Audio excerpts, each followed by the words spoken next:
नहमदुहु व नुसल्ली व नुसल्लिम अला रसूलिहिल करीम अम्मा बाद फ़ऊज़ु बिल्लाहि मिनश शैतानिर रजीम बिस्मिल्लाहिर रहमानिर रहीम। हर इब्तिदा से पहले हर इंतहा के बाद ज़ाते नबी बुलंद है, ज़ाते खुदा के बाद। इट्स मी अब्दुल हई and this is my official page. Do like, do share and do comment and do share with your friend as they get more information from this video, and this video is more informative for you inshallah. And the today's topic is general gas equation. आज जो मुझे एक topic मिला है बड़ा ही interesting topic है, जो हमें एक इक्वेशन ही निकालनी है। एक इक्वेशन है जो जनरल गैस इक्वेशन है, जिसका नाम जनरल गैस इक्वेशन है, यानी ये गैस के बारे में ही हमें इक्वेशन निकालनी है। सबसे पहले मैंने प्रीवियस लेक्चर के अंदर 2 वीडियो बनाए हैं। एक तो लॉ, ये चार्ल्स लॉ है, चार्ल्स लॉ भी मैंने वीडियो बनाई है। उसके बाद जो लॉ है वो है बॉयल्स लॉ। एक बॉयल्स लॉ है, दूसरा है चार्ल्स लॉ। ये जो इक्वेशन ड्राइव होगी वो दो लॉ को लेकर, और 3 लॉ को लेकर ये जो है इक्वेशन ड्राइव होगी। फर्स्ट लॉ किसका?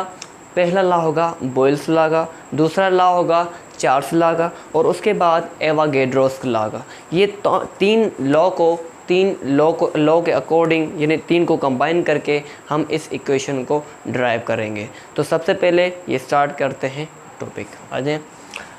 सबसे पहले स्टेटमेंट यही पढ़ लेता हूँ। यही मैंने जो बताया कि जनरल गैस इक्वेशन, जो गैस इक्वेशन जो मैं बनाने जा रहा हूँ, ये जो मैं ड्राइव करने जा रहा हूँ, ये डिपेंड करती है बॉयल्स लॉ पर, चार्ल्स लॉ पर और एवोगैड्रोस लॉ पर। ये 3 साइंटिस्ट थे जिन्होंने 3 लॉ दिए थे। उन 3 लॉ के मुताबिक ये इक्वेशन ड्राइव होगी। तो सबसे पहले यहाँ पे according to Boyle's law, Boyle's law क्या कहता है? सबसे पहले ये मैं आपको बता दूं। बॉयल्स लॉ कहता है कि the volume is inversely proportional to pressure. देखो, एक कंटेनर है, उस कंटेनर के अंदर पानी पड़ा है, गैस पड़ा है, तो हमने उसके ऊपर प्रेशर डाला, और जैसे प्रेशर डाला तो प्रेशर डालने की वजह से वॉल्यूम में कमी आएगी, इसलिए यहाँ पे इन्वर्सली प्रोपोर्शनल है। यहाँ पे लिखा हुआ है volume is inversely proportional to pressure. अगर प्रेशर बढ़ाएंगे तो वॉल्यूम कम होगा। अगर मैंने मिसाल दी, कंटेनर में गैस है, और जैसे हमने उसको प्रेशर दबाव डाला तो उसके अंदर जो वॉल्यूम था वो कम हो जाएगा, क्योंकि उसके अंदर दबाव था और गैस क्या हो गया, गैस का जो वॉल्यूम था वो कम हो गया। अच्छा, ये तो हो गया अकॉर्डिंग टू बॉयल्स लॉ। अब दूसरा जो लॉ है वो है अकॉर्डिंग टू चार्ल्स लॉ। ये चार्ल्स लॉ का है। ये चार्ल्स लॉ क्या कहता है?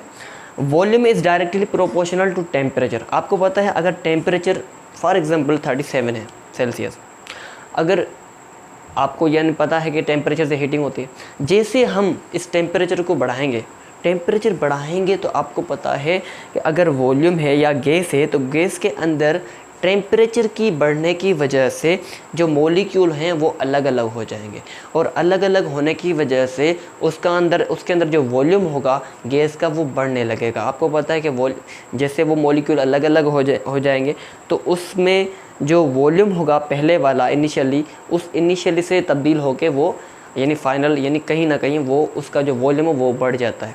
तो ये लिखा पड़ा है, अगर हम टेम्परेचर बढ़ाएंगे और टेम्परेचर बढ़ने की वजह से वॉल्यूम बढ़ेगा। तीसरा जो लॉ है वो है according to Avogadro's law. Avogadro's क्या कहता है कि वॉल्यूम इज़ डायरेक्टली प्रोपोर्शनल एन शो करता है नंबर ऑफ़ मोल्स को। अगर आप नंबर ऑफ़ मोल्स बढ़ेंगे तो वॉल्यूम बढ़ेगा। ये तो कॉमन चीज़ है, कॉमन बात है कि अगर हम नंबर ऑफ़ मोल्स हम बढ़ाएंगे गैस के अंदर तो ज़रूर सी बात है, तो उसके अंदर वॉल्यूम भी बढ़ेगा। अब इन 3 लॉ को हम क्या करेंगे? कंबाइन करेंगे। 3 स्टेटमेंट है इसकी, 3 इक्वेशन है। इस 3 इक्वेशन को हम क्या करेंगे? कंबाइन करके फिर इससे करेंगे जनरल गैस इक्वेशन। जनरल जो यूनिवर्सल गैस की इक्वेशन है वो हम ड्राइव करेंगे। सबसे पहले यहाँ पे देखें, यहाँ पे पहले वॉल्यूम आ रहा है, दूसरे लॉ में भी वॉल्यूम आ रहा है, तीसरे लॉ में भी वॉल्यूम आ रहा है। तो सबसे पहले इस वॉल्यूम को एक बार हमने लिख लिया। लिख लिया। उसके बाद देखो directly proportional, inversely proportional, directly proportional, directly proportional, हम इसको एक बार लिख लेंगे। अब यहाँ पे देखें, यहाँ पे 1 लिखा हुआ है, 1 तो 1 ही है, ठीक है, और अपॉन में P है। अब दूसरे ला में आते हैं, ये टेम्परेचर है यानी अपॉन में है, ये ऊपर है, अपॉन में लिखेंगे, अपॉन में क्या है 1 है, और यहाँ पे देखें N है। अब N और T को मल्टीप्लाई करेंगे, जबकि P अपॉन में आ रहा है तो यहाँ पे भी क्या आएगा, अपॉन में आएगा, ठीक है। अब आपको पता है कि जब भी डायरेक्टली प्रोपोर्शनल या इन्वर्सली प्रोपोर्शनल आता है तो उसको ख़त्म करने के लिए कोई ना कोई कांस्टेंट होता है। तो यहाँ पे जो कांस्टेंट हमने लगाया है वो इस डायरेक्टली प्रोपोर्शनल को ख़त्म करने के लिए वो लगाया है R को। अब मैं आपको बताता हूँ R क्या है। उसके बाद N और T ये सेम हो गए, अपॉन में प्रेशर भी डाल दिया। अब देखो यहाँ पे P क्या कर रहा है, डिवाइड कर रहा है, यहाँ आके क्या करेगा, मल्टीप्लाई करेगा। तो हमारे पास जो फार्मूला आ गया गैस इक्वेशन के लिए वो PV is equal to nRT, ये हमारे पास प्रूव हो गया कि ये इक्वेशन बन गई। अब सबसे पहले ये R क्या है आ जाए। अब मैंने जो भी इक्वेशन है तो उसके जितने भी इसके अंदर फार्मूला यूज़ हुए हैं उसके नाम बता रहा हूँ।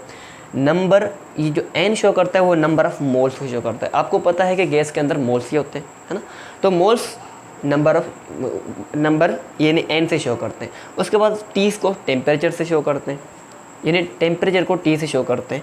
उस हिसाब से ये जो R है ये यूनिवर्सल गैस एज कांस्टेंट है।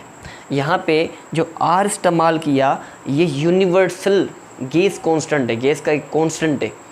गैस का कांस्टेंट क्या है, R है, इसको हमने यूज़ करा। फिर V से हम शो करते हैं, यानी वॉल्यूम को शो करते हैं V से, वॉल्यूम को शो करते हैं V से। अब प्रेशर को शो करते हैं P से। अब आपको पता है कि हर कांस्टेंट होता है तो और कांस्टेंट की भी अपनी अपनी वैल्यू होती है गैस की। तो इसकी वैल्यू देखो, R की वैल्यू जो है 8.314 जूल पर मोल। एंड आई होप के this you have got more information from this video, and I hope that you have learned this equation how to drive. Thank you very much. Meet you next video. Thank you.